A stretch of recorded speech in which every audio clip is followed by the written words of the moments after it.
ದೇವೇಂದ್ರ ಬಿಟ್ಟು ತಿಂದ್ರು.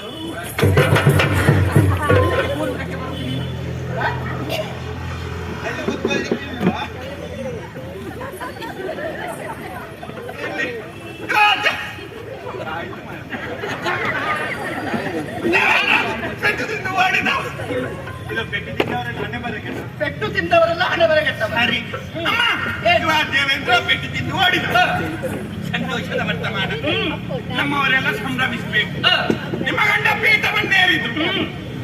ಇನ್ನು ಹೀಗೆ ಸಂಭ್ರಮಿಸುವುದಲ್ಲ, ಮತ್ತೆ ಹೇಗೆ ನಮ್ಮ ವಿಜೃಂಭಣೆಯಿಂದ ಆಚರಣೆ ಆಡಂಬರದಿಂದ ಆಗಬೇಕು. ನಮ್ಮವರು ನಿಮ್ಮವರು ಎಲ್ಲ ಹೇಳಿದ್ರು.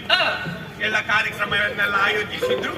ಮೊದಲಾಗಿ ಗಾನ ವೈಭವ ಆಯ್ತು, ಹಿಮ್ಮೇಳನಕ್ಕೆಲ್ಲ ಬಂದ್ರು. ಆಮೇಲೆ ನಾಟ್ಯ ವೈಭವ. ಹೌದು, ನಾಟ್ಯ ವೈಭವಕ್ಕೆ ಒಬ್ಬೊಬ್ಬರಾಗೆ ಬಂದ್ರು. ರಂಬೆ ಬಂದ್ರು. ಆಮೇಲೆ ನಾಟ್ಯ ಪ್ರವೀಣೆ ಉಮಶ್ರೀ ಬಂದ್ರು. ಅವಳು ಊರ್ವಶಿ ಬಂದ್ರು. ಮೆಂಕ ಬಂದ್ರು.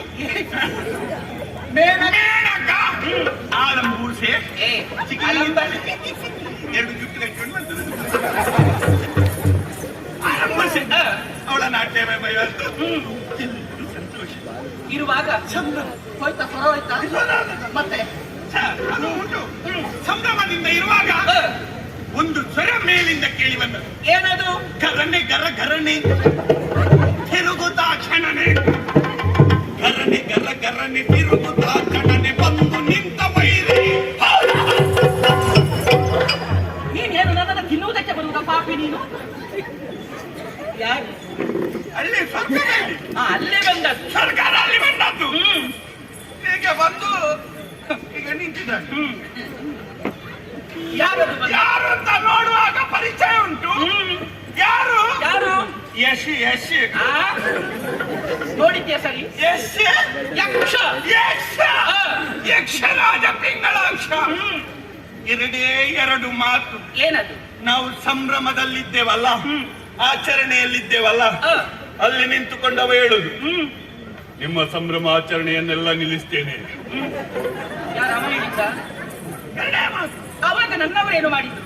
ಬಾರ, ನೀನು ಅಪ್ಪನಿಗೆ ಹುಟ್ಟಿದ ಮಾತ್ರ ಬಾರ ನಿಲ್ಲಿಸ. ಆವಾಗ ಅಲ್ಲಿಂದಲೇ ಅರ್ಥ ದಿತ್ತ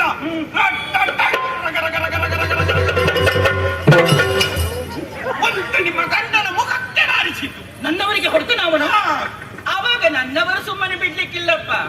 ನನ್ನವರು ಬಿಡುವುದಿಲ್ಲ. ಬಿಡ್ಲಿಲ್ಲ, ಸಭೆ ಇತ್ತಲ್ಲ. ಬಿಟ್ರೆ ಏಸಿಗೆ ಅವನನ್ನ ಬಿಟ್ರೆ ಹೇಸಿಗೆ. ಯಾಕೆ ಯಾಕೆ? ನನ್ನವರು ಶಕ್ತಿಗಾರರು. ಯಾರು ಶಕ್ತಿಗಾರರು? ನೋಡಿ, ಪೆಟ್ಟು ತಿಂದ ಹಣೆ ಬರ ಕೆಟ್ಟ ನಿಮ್ಮ ಗಂಡ. ನನ್ನವರಿಗೆ ಹೇಳಿದ್ರೆ ಜಾಗೃತಿ ಇದೆ. ಮತ್ತೆ ಆಗ ಹೇಳಿದ್ರಿ ಅದು ಅವನಿಗೆ ಮಾತ್ರ. ಅವನಿಗೊಂದು ಬೀರಿ, ನಮಗೊಂದು ಬೀರಿ. ನ್ಯಾಯ ಪೆಟ್ಟು ತಿಂದ ಗಂಡ ಸುಮ್ಮನೆ ಇರಲಿಲ್ಲ. ಮತ್ತೆ ಜಟ್ಟು ನಿಂತು ಇವ ಅಲ್ಲಿ ತನಕ ಹೋದ.